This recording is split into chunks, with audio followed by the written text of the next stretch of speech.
Aye. Kholobeke phakelana. Jwe bathong. Ha re ina banna ba di maine mo ba complaina gore he.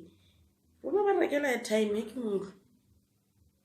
Ke itswa ba batla tshelela ya July. Ena ke a khona go akoa.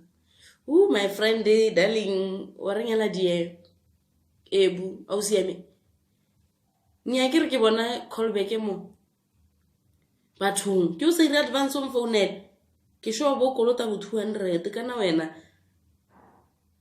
Ebu gate go madoping go a hiriwa we kwa o tlo khona go create time tlhole gore sendela di callback e wa reng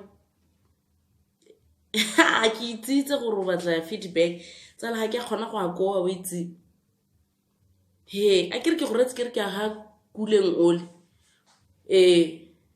kulo ka industry re sa ite ke ya kwa ke re ke batla ntshegele mma ha ke tsena kwa kula ke yo nthar gate matsela a hedile go Gauteng kwa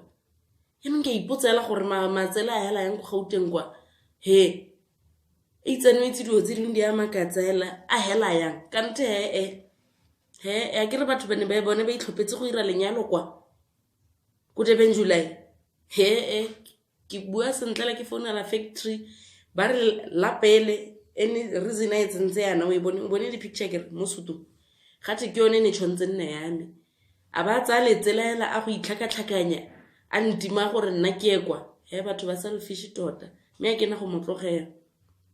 o bonela gore ne ke sewo kwa mama Nthabi ana se o tota kwa o bone le wena ke ba shimanyana ba role ditlhako tsa sekolo bokhuli bo Casper he ditlhako tsa bone tse nna ke di utloitse o sampotsa ka zoro motho ke mokwatsetso nya motho o shotla maikutlo a di gay o sampotsa ka motho ke na le setlogolo sa gay ebu a re bue ka ba bang ge bogolo he nya mine ena o itse ana le montle ene dara wa bona gore o nyetswe